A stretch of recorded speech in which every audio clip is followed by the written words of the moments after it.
उस दिन मदीना की हवा में एक अजीब सी खामोशी थी, जैसे हर सांस में कोई बोझ हो, हर गली में एक डर और हर दिल में एक ही सवाल, क्या आज कुछ बहुत बड़ा होने वाला है? बीबी फातिमा रज़ियल्लाहु अन्हा अपने घर के दरवाजे पर खड़ी थीं।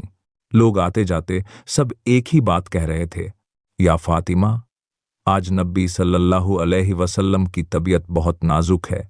ये सुनते ही उनके कदम रुक जाते, दिल कांप उठता, लेकिन वो सब्र करतीं और हौले हौले अपने बाबा के कमरे की तरफ बढ़ती चली जातीं।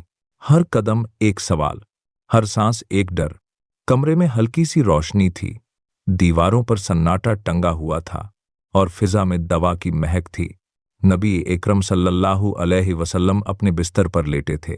चेहरा मुबारक कमजोर था, लेकिन वही नूर जो हर दुख दूर कर देता था। उन्हें देखते ही फातिमा का दिल भर आया। वो पास बैठ गईं और बाबा का हाथ पकड़ लिया। नबी सल्लल्लाहु अलैहि वसल्लम ने बहुत हल्की आवाज में कहा, फातिमा मेरी जान, जरा पास आओ। फातिमा राह झुककर नबी सल्लल्लाहु अलैहि वसल्लम के करीब आईं और फिर नबी सल्लल्लाहु अलैहि वसल्लम ने उनके कान में एक राज्य कहा। अचानक फातिमा के चेहरे का रंग उड़ गया, आंखों से आंसू गिरने लगे और वो फूट फूट कर रोने लगीं। कमरे में बैठे साहबा हैरान थे। आखिर नबी सल्लल्लाहु अलैहि वसल्लम ने ऐसा क्या कहा जिससे फातिमा का दिल इस कदर टूट गया?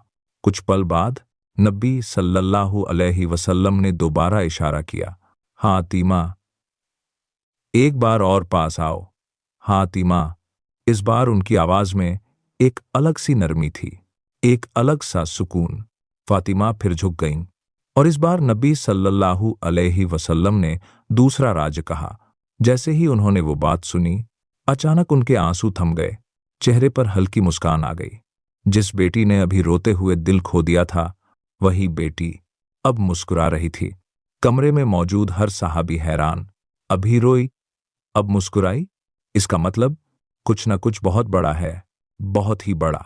दिन ढल रहा था, हवा भारी हो चुकी थी और आसमान उदास। नबी सल्लल्लाहु अलैहि वसल्लम की सांसें हल्की होती जा रही थीं। उन्होंने फातिमा का हाथ थामा और कहा, फातिमा सब्र करो, अल्लाह के फैसले पर राजी रहो। कुछ ही देर बाद नबी सल्लल्लाहु अलैहि वसल्लम ने अपनी आंखें उठाकर कहा, रफ़ीका ए आला, रफ़ीका ए आला। और फिर कमरे में ऐसा नूर फैला जैसे फरिश्तों ने आकर पूरा घर घेर लिया हो। अल्लाह के रसूल सल्लल्लाहु अलैहि वसल्लम इस दुनिया से चले गए। फातिमा अपने बाबा के सीने पर गिर पड़ी और दुनिया एक बेटी के रोने की आवाज से थम गई।